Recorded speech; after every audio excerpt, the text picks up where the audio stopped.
Bonjour à tous, merci de votre fidélité à Lever de Rideau, une collection pour mettre en valeur les personnalités de la région Auvergne, les célébrités, les personnes en tout cas qui comptent et qui font des choses pour leur territoire. Maître Laurent Rosier est l'un d'entre eux. Merci Laurent Rosier d'être avec nous. Merci. Vous êtes le nouveau bâtonnier de l'Ordre des avocats de Clermont. Bâtonnier, ça veut dire représentant ou défenseur des avocats? Ah, bonne question, un petit peu des deux. Je suis à la fois le représentant parce que j'ai été élu le 7 septembre comme bâtonnier de l'Ordre des avocats et puis défenseur des avocats, oui, et également quand il y en a besoin. Et défense au travers des avocats, c'est la défense également de toute la profession. Depuis combien de temps exercez-vous cette profession d'avocat? J'ai prêté serment en 2002. Est-ce que vous voyez de grosses évolutions entre 2002 et aujourd'hui? Ah déjà oui, beaucoup. Alors d'une part, au sein de l'ordre, oui, parce que depuis cette période, il y a eu 100 avocats de plus inscrits au barreau de Clermont-Ferrand, c'est-à-dire Clermont-Ferrand, c'est tout le Puy-de-Dôme. On a autant besoin d'avocats que ça?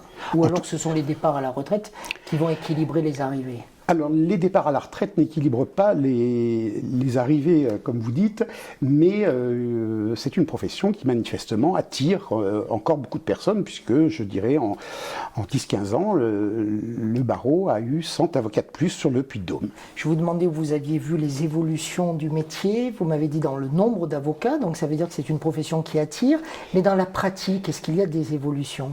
Oui, il y a sans arrêt des évolutions. C'est une profession qui est en perpétuelle évolution et je dirais presque chaque année, notre profession subit parfois de nombreuses réformes législatives et cette profession n'en fait malheureusement pas toujours l'écueil et on est sans arrêt en train de se remettre à jour. Mais ça c'est un petit peu normal, mais en tout cas on est en train de mettre des réformes sans arrêt. On a eu la réforme de la carte judiciaire, on a sans arrêt les réformes de l'aide juridictionnelle et ainsi de suite. Sans arrêt on a notre lot de réformes. Laurent Rosier, vous connaissez le principe de cette émission, c'est un rendez-vous intimiste dans un lieu qui l'est. Ça évoque quoi pour vous, un tel lieu? Alors je vous vois peut-être venir, parce qu'on se trouve en effet à l'Opéra de Clermont, qui est un théâtre, et vous allez peut-être faire la comparaison, je ne sais pas si c'est fait exprès, mais c'est vrai que vous allez me dire que c'est peut-être le théâtre de la vie, le monde judiciaire. En quelque sorte, vous n'auriez peut-être pas tort. C'est vrai que la justice, d'une façon générale, c'est... Alors le théâtre peut-être pas, parce qu'il y a des enjeux qui sont réels, ce qui n'est pas forcément le cas dans un théâtre, sur cette scène notamment. Ça m'évoque de vieux souvenirs, parce que c'est un théâtre que je connais bien, qui est un magnifique théâtre à l'italienne.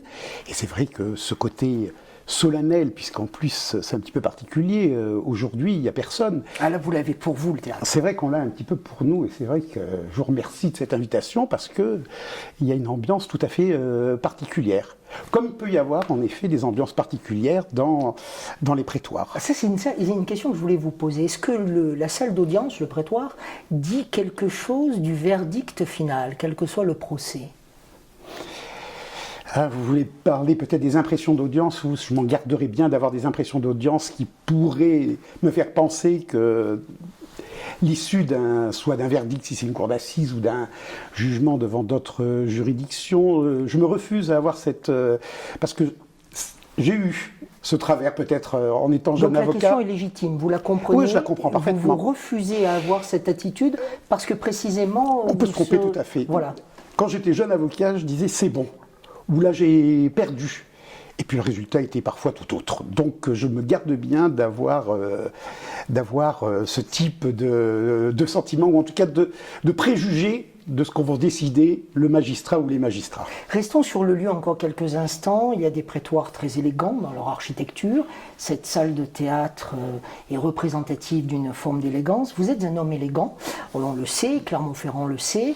Vous attachez de l'importance à votre tenue vestimentaire parce que vous êtes avocat, ou alors dans la vie de tous les jours vous êtes le même?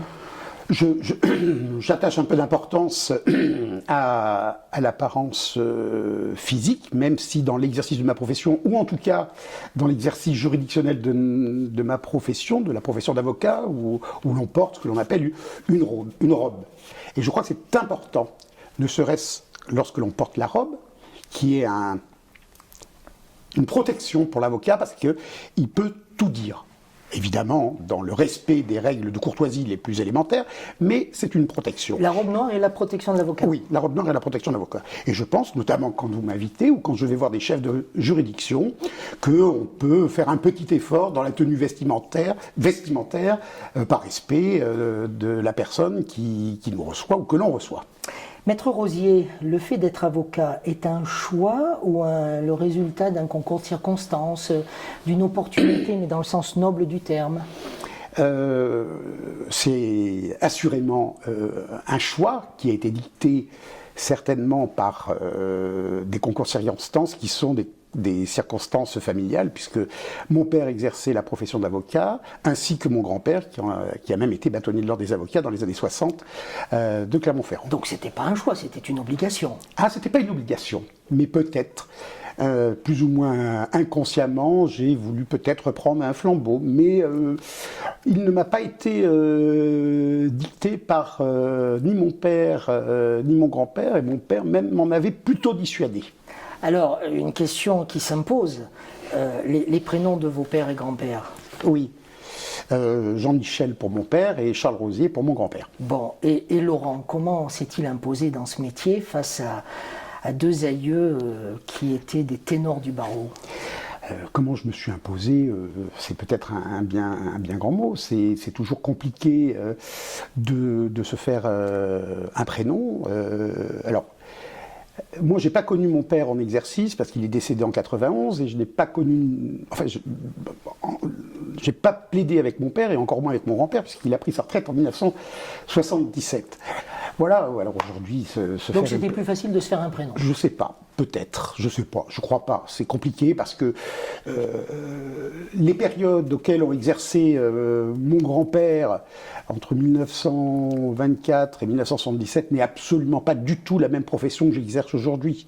Et mon père également, entre les années 70 et 90, 91, date à laquelle il est décédé, c'était déjà plus, ou en tout cas c'est pas la même profession que j'ai exercée. Tous mes confrères qui sont un petit peu plus, qui ont un peu plus de bouteilles, dirons-nous, le disent en disant cette profession a évolué, elle s'est adaptée, mais elle n'est assurément plus du tout la même que celle que mon grand-père a pu exercer par le passé. Levé de rideau avec aujourd'hui Laurent Rosier, vous le savez, il est donc le nouveau bâtonnier de l'ordre des avocats. Ce que l'on sait peut-être moins de vous, Laurent, c'est que vous êtes un grand défenseur du devoir de mémoire. Vous êtes très proche des milieux de la résistance. Alors, je ne vais pas vous faire le coup de votre âge par rapport à la résistance, puisque ayant le même âge que vous, je serais vraiment totalement ridicule de vous poser cette question. Mais précisément, je vous pose la question quand même indirectement par rapport à votre âge. En quoi, à l'âge qui est le vôtre, vous avez besoin de travailler à ce devoir de mémoire d'hommes qui auraient pu être vos grands-pères, arrière-grands-pères, arrière-arrière-grands-pères pour certains? Vous êtes bien informé. Alors là, pour le coup, il y a peut-être un atavisme familial par rapport à mon grand-père Charles, qui était un résistant dès 1940. Et là, pour le coup, très jeune, j'étais très admiratif de cette période, sans trop comprendre ce que signifiait le mot résistance. Sans trop comprendre ce que signifiait l'engagement. C'est pas la dimension de la guerre qui vous a fasciné, c'est la résistance. Alors, il y a cette dimension évidemment de la guerre, puisque la résistance s'inscrit dans la période de la guerre, en tout cas la Seconde Guerre mondiale. Et je crois que j'étais, oui, admiratif de mon grand-père qui avait fait la guerre, et j'essayais de comprendre. Donc je l'interrogeais très jeune, très jeune, sur la résistance. Enfin, sur la guerre et sur la résistance, lui-même appartenant à un mouvement de résistance qui s'appelle les Ardents, dont il en a été le chef régional pendant la période 1940, 1944, 45, la date de la libération et la fin de la guerre. Et c'est vrai que à son décès en 1986, les anciens avaient voulu reformer un peu plus activement cette association du mouvement de résistance Les Ardents et ils m'ont contacté pour les premières cérémonies et c'est là que j'ai peut-être davantage appris sur mon grand-père que lui-même m'en avait parlé. Et j'étais encore d'autant plus admiratif de mon grand-père bien évidemment, mais de tous ces hommes et de toutes ces femmes qui se sont impliqués durant cette période très particulière qu'était l'occupation. Et petit à petit, donc depuis l'âge de 17 ans, je me suis davantage intéressé à l'histoire. Oui, mais pourquoi avoir poursuivi? À l'âge de 17 ans, on peut comprendre, il y a la fascination du grand-parent, des grands-parents. Et puis aujourd'hui, vous pourriez passer le flambeau à d'autres. Et je sais que vous êtes très, très impliqué. Oui, c'est une très bonne question. Alors, pour répondre à la première partie de votre question, au travers de toutes ces personnes que j'ai côtoyées il y a maintenant plus de 30 ans, j'ai appris à leur contact ce qui pouvait être l'engagement, ce qui était le sens de l'honneur, le sens de s'impliquer pour les autres, ce que l'on retrouve du reste au travers du Conseil national de la résistance, les jours heureux. Au travers d'eux, j'ai eu énormément de chance de pouvoir comprendre ce qu'était l'engagement, de ce qu'était le sacrifice, et ce qui a constitué notre socle républicain, véritablement, qui est malmené un petit peu aujourd'hui. Vous pensez qu'aujourd'hui, il manque précisément des hommes et des femmes comme vous, qui n'ont pas connu l'occupation, qui n'ont pas connu la résistance, mais qui ont à transmettre ce qu'eux-mêmes ont reçu? Je crois, moi j'éprouve une profonde gratitude envers ces femmes, envers ces hommes, qui nous permettent aujourd'hui de vivre libres, finalement, dans un pays et une Europe en paix. Même si aujourd'hui, nos générations qui n'ont pas connu la guerre, et a fortiori peut-être les jeunes, s'interrogent. C'est vrai que le contexte économique, le contexte social, le contexte humain est compliqué pour tous ces jeunes, que le Covid n'a certainement pas arrangé. Et c'est compliqué de faire passer un flambeau, et c'est d'autant plus compliqué lorsque l'on n'a pas connu la période. La transmission de la mémoire doit se faire avant tout, à mon sens, dans l'école, dans les collèges, dans les lycées. Alors certes, je fais partie d'une association de mémoire qui commémore et qui essaye de transmettre, mais c'est de plus en plus compliqué de transmettre une mémoire dont on n'a pas vécu véritablement, l'aspect purement factuel. Et ça devient peut-être très compliqué pour cette jeunesse d'avoir ces points de repère que moi j'ai eu la chance de connaître parce que j'ai connu les acteurs directs.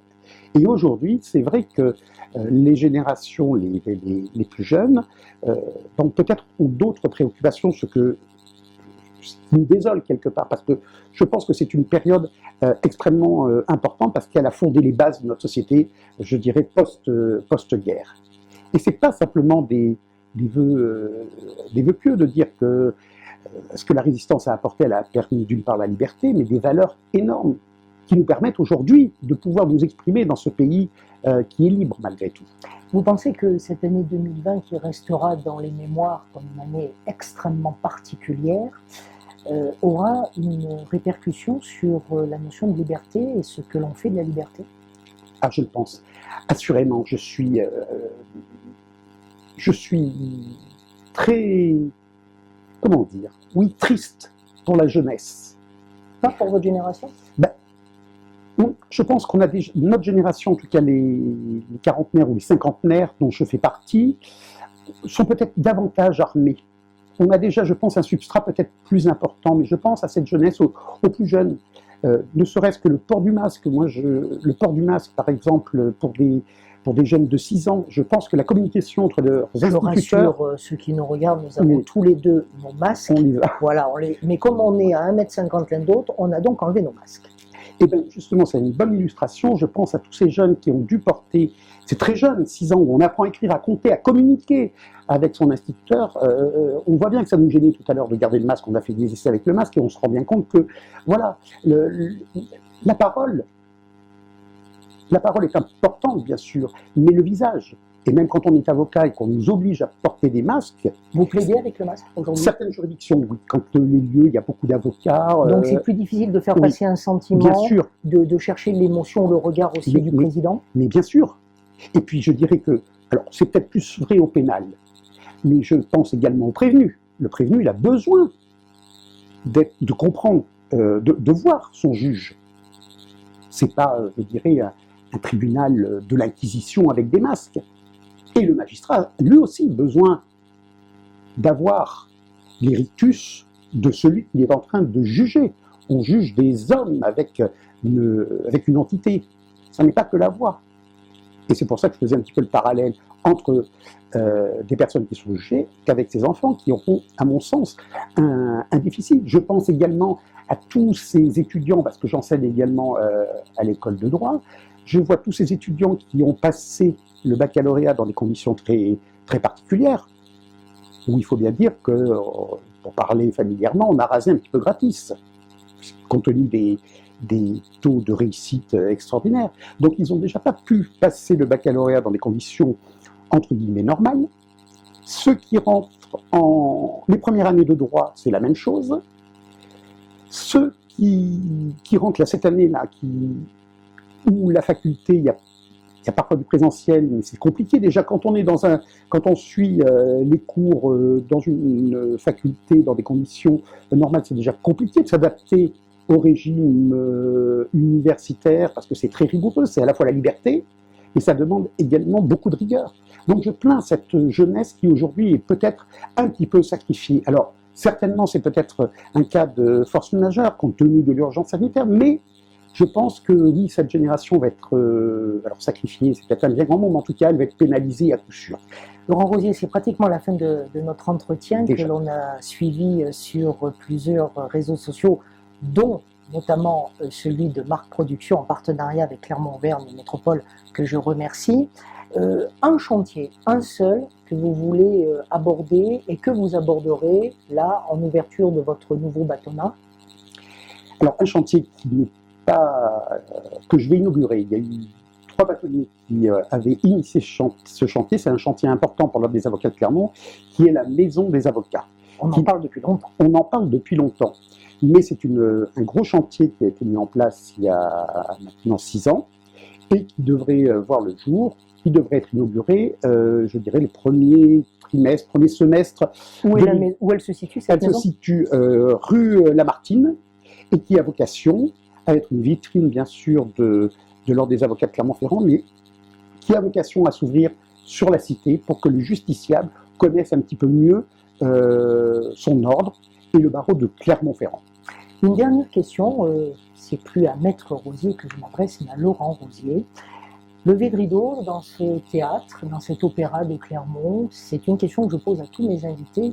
Imaginons, Laurent, que vous soyez sur cette scène, derrière le rideau il se lève, il s'ouvre, et vous avez plein de personnes devant vous qui sont venues vous voir.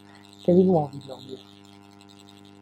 Eh bien, gardons espoir, parce que c'est vrai que la période que nous avons vécue, je voudrais leur dire d'essayer encore d'être positif, même si la période est loin d'être finie, nous dit-on.